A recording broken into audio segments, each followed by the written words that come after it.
I wonder how many women on the pill know that when they get their period, it's fake. This artificially induced bleeding doesn't make any sense.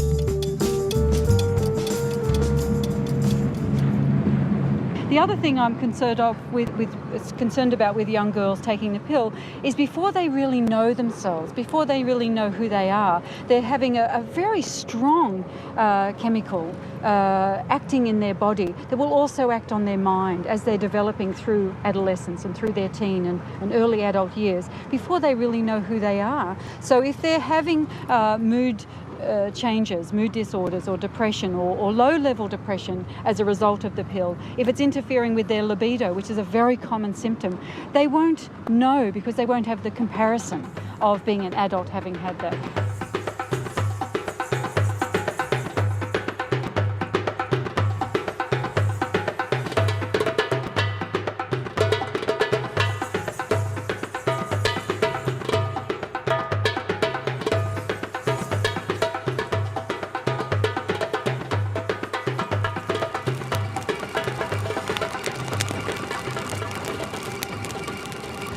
It's hard to feel positive about your menstrual cycle when you're suffering.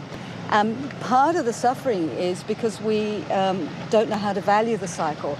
And in my experience of teaching women over many years, when women just start to value the rhythm of the cycle and to recognize that at different times of the cycle there are different moods and feelings and different levels of energy, to flow with those energies, for one thing, something really beautiful starts to open up. For example, a lot of that premenstrual kind of irritability and stuff is often because a woman is just feeling like she just wants to pull back and do less and be there less for others, because menstruation pulls you into yourself and helps you to take care of yourself. So it's really a woman negotiating, coming back deeply into herself again. But the world, she doesn't acknowledge that. The world doesn't acknowledge that. So she's trying to do two things at once. She's trying to be deeply with herself and having to do, tend to other people, and that creates irritability. But the moment a woman starts to go, yeah, I need time for myself now, this is important, this is healthy, then they can be much more assertive and say, no, not now, I need to attend to my own kind of business, whatever that is. And so that naturally reduces their symptoms. But also, when a woman is comfortable with the rhythms, stress just drops. And stress is the culprit in the back of all health issues, and particularly menstrual health issues. The menstrual cycle is the stress-sensitive system in women.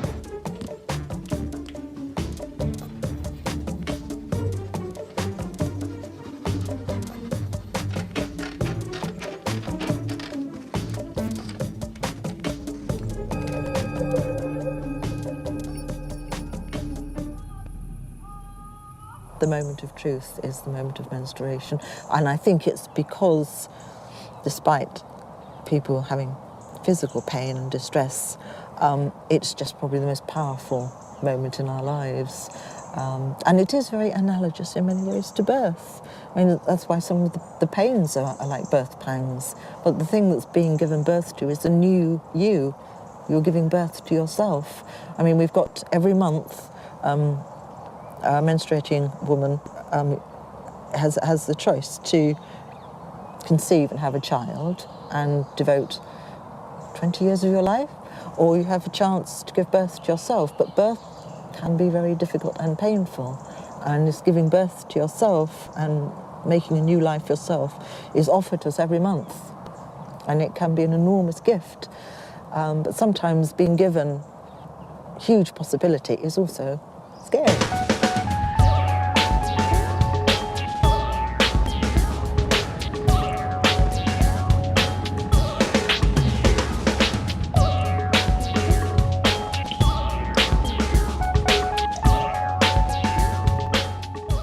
yo no creo que ocurra nada los días previos a la regla que no ocurre el resto de los días.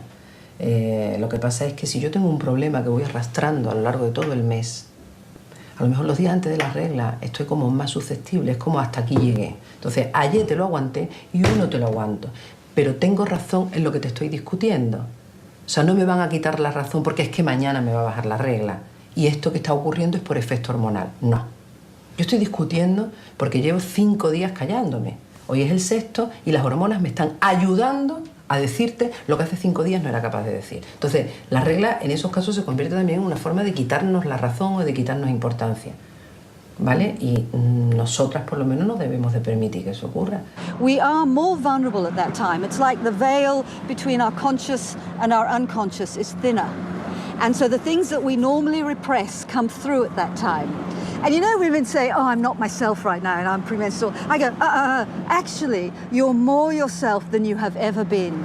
This is some of your deeper truths coming through now. So listen, pay attention. And often women in relationship get, you know, women say to me, oh, I always want to divorce my partner before I bleed. And actually, they don't really need to divorce their partner. They do need to do some relationship work. And it's the woman that becomes the channel for what isn't expressed in the relationship.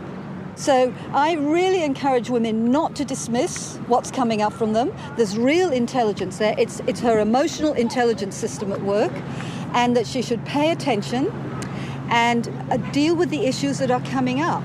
And if it's too hard, to get support, you know, to get a counsellor. That's what I, you know, as a counsellor, as a psychotherapist, I'm often working with that with women. I want them to feel a dignity around what's coming through at that time.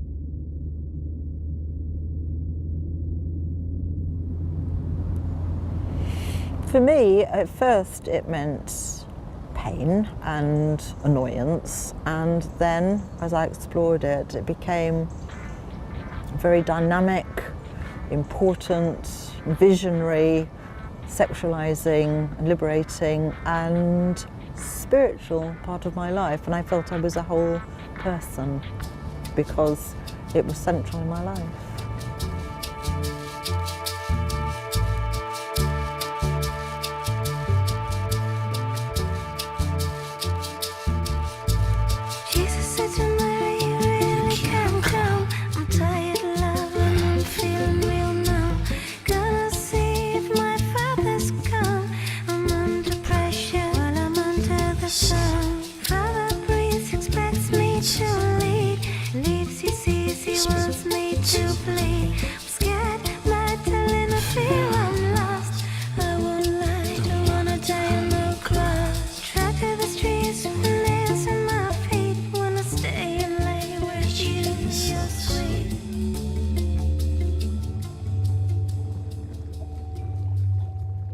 Cuando hay una excitación, hay una congestión de sangre, las mujeres notamos que los labios de la vulva se hinchan y el clítoris también. Es una cosa mucho menos llamativa que en el hombre, pero ocurre tal cual, ¿vale? Y hay una congestión de sangre en la zona de la pelvis. Cuando la mujer tiene un orgasmo, esa sangre se libera, notamos esa misma oleada de calor y la pelvis se queda mucho más descongestionada. No a todas las mujeres puedes hacerle esa recomendación porque hay gente pues, que le choca y a lo mejor rechazan mucho más tu ayuda si le hablas así, ¿no? Pero si la mujer está receptiva y tiene una vida sexual activa, sí le puedes recomendar. Antes de tomarte el ibuprofeno, mastúrbate. Si con la masturbación no consigues aliviar el dolor, entonces te tomas el ibuprofeno. Pero hay cosas saludables que te van a mejorar tu estado de ánimo en general y además te van a aliviar el dolor de regla. Y es real, se puede comprobar, se puede hacer. I discovered some tempting ways to become attuned to my body. For once, doing homework was fun. So it's really an old Taoist practice that has been passed on, and it's been used for millennia for women to educate them. For one thing, for their health, but also to be able to have more pleasure in the art of the chamber, as it was called. When there's movement in the vagina, there's reflex zones inside the vagina. And if they're being stimulated, your whole organism is being stimulated. So it makes you healthy, making less menstrual cramps. There will be more blood flow, there will be more energy flowing in this area, and you will have less problems. The breasts need movement. They're receptacles of life force, of energy. So when you massage it, you can spread that energy and kind of give it back to yourself. And because of the stimulation of the nipples, right away there is a endocrine stimulation through the clitoris and the master glands in your head. There is an influence on your hormone level, and it will alter your menstrual cycle. If you bleed extremely long and lose a lot of energy, regular breast massage will shorten your cycle.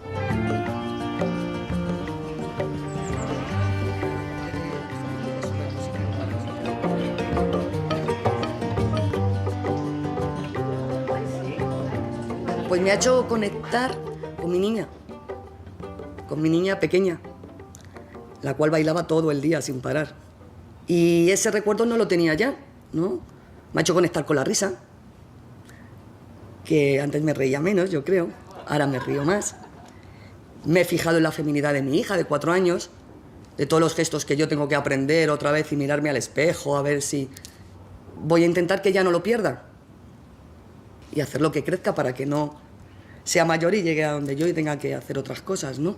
Y lo que más he sacado también de todo esto, que para mí es lo más importante, es la unión de grupo. Yo creo que ha habido una conexión muy bonita de corazón, cosa que está muy perdida entre las mujeres, ¿no? Yo trabajo en oficina, somos muchísimas, pero es como si fuéramos ninguna, ¿no? Os voy a contar así un poco a partir de los últimos meses, ya casi, digamos que alguna me ha dolido un poco más, menos, pero en principio no me duele. Seguiré bailando.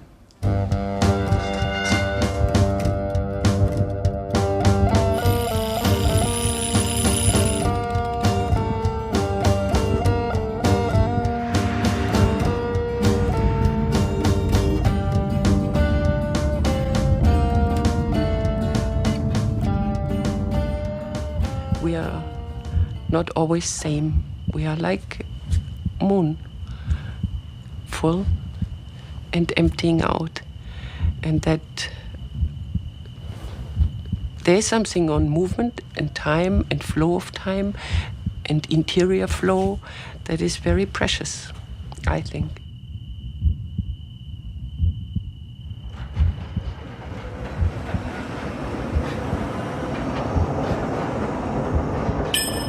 Although I still have questions, I know that the answers lie within myself. As I try and connect to the moon inside me, being a woman has taken on a whole new meaning. I no longer fight my hormonal clock, because it is she that reminds me once a month that I have a personal, intimate connection to nature and the universe.